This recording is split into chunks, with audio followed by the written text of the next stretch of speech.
Thanks, Jason. So, like you said, my name is Nathan Spalding. I had the honor of serving as the Hamilton Fellow in Agroecology at La Gran Vista Agroecological Farm in El Peje de Repunta, Costa Rica this summer for 2 months.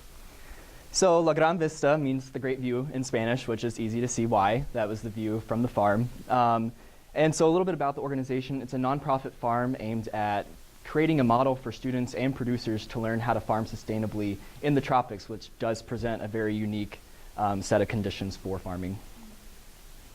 So, scope of my project, I have 2 really fundamental parts of my project. One was just farm work in general. I gained hands-on experience on the farm, learning a variety of techniques that I will go into later. I also did visits in rural communities along with my host dad, who is also my site supervisor, who has worked for the Ministry of Livestock and Agriculture for 22 years. Or 32 years, actually. So I got to go with him, meet regional producers, participate in community classes and workshops, as well as at the end of my time there, I was able to conduct interviews. So the farm work portion really focused on 3 major parts: horticulture, soil conservation, and compost. Horticulture, just growing fruits and vegetables, was particularly interesting because in tropical conditions, it changes a lot on what you can and can't grow. Just simple things like lettuce, we couldn't grow just like we do here where I was, because we were higher in elevation, so the intensity of the sun was stronger, so we had to build greenhouses with plastic roofing that would filter out 15% of the sunlight, so that way things like lettuce could actually grow. Soil conservation, we built and maintained terraces that help protect soil, keep it from eroding, which is a huge problem in Costa Rica with agriculture that's really affecting a variety of things like their tourist industry. And then I worked with compost, different types of composts like vermiculture, which is dealing with worms. So the farm visit portion was really great because about 1 or 2 times a week I would get to go with my host dad, my site supervisor Donald, and we would travel within 3 hours of where I lived. And we would meet with farmers, go to their homes, talk with them, look at what they're growing, what problems they're having, learn about their struggles as producers in this environment of rising commercialization in Costa Rica. And they also had community classes where producers and families from the region would come. Donald would teach them about the different practices that they can establish at their own homes. Then we would have workshops like this one. There I am, there, talking with people, and we're creating organic fertilizers. So that was a very informal workshop where I just got to participate and learn from people and be right there along with them. And then by the end of my experience, I decided to conduct interviews. Originally, I wanted to do surveys, just have a piece of paper, hand them out. But it was much more effective and meaningful to have actual interviews. And by the end of the process, I had 15 farming families that represented indigenous people, organic farms, conventional farming, within 3 hours of where I lived. And that really provided me a lot of insight on the food system that is in Costa Rica right now. So what did I learn? It is so hard to put what I learned into a couple slides. Very broad. But intellectually, I learned how to farm. That is a lot more complicated than you think. And there's a lot to it.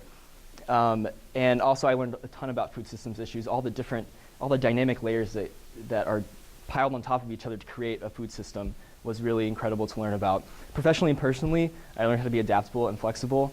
Every morning, I had no clue what I was doing when I woke up. I'd be working on maintaining terraces for a week, and then all of a sudden, the horses will escape and break the fence, and that's what I'm doing that day. And I also learned about how to really persevere. Farming's really hard, especially in the tropics when you're not using machines or anything of that sort. It's all physical labor. And so learning how to persevere through that and looking at the big picture and why you want to keep going, take personal initiative, how to not be the farm dog that kind of follows everyone around and gets in the way and creates problems sometimes, but how to actually take initiative and create some change at this organization and do something productive. Internship impact. Academically, this is in the process of becoming my environmental studies capstone experience, which is incredibly helpful as a senior.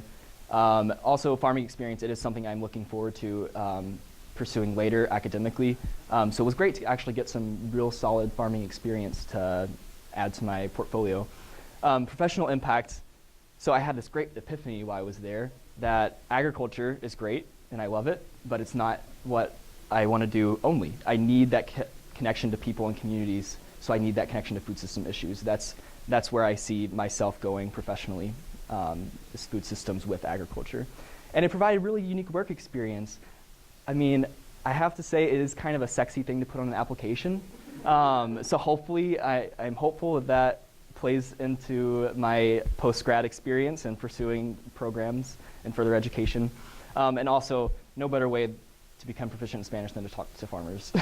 They are not like your Spanish classes.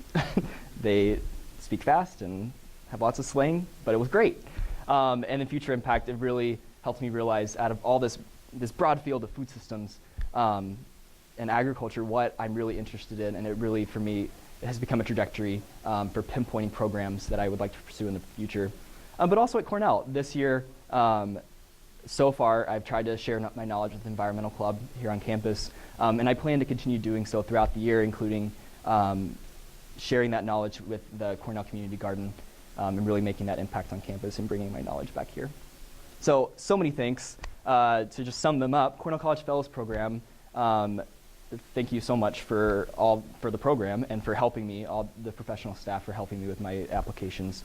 Also to the donors in honor of William Hamilton, who really financed this and made it possible for me to complete this fellowship. And also my site supervisor and host family, Donald and Senia. They were amazing and extremely welcoming and really helped me through the entire process. And also to faculty and staff here at Cornell, Laura Farmer helping with my proposal to just get accepted to this, to Marty Conan for being my faculty sponsor, and countless others.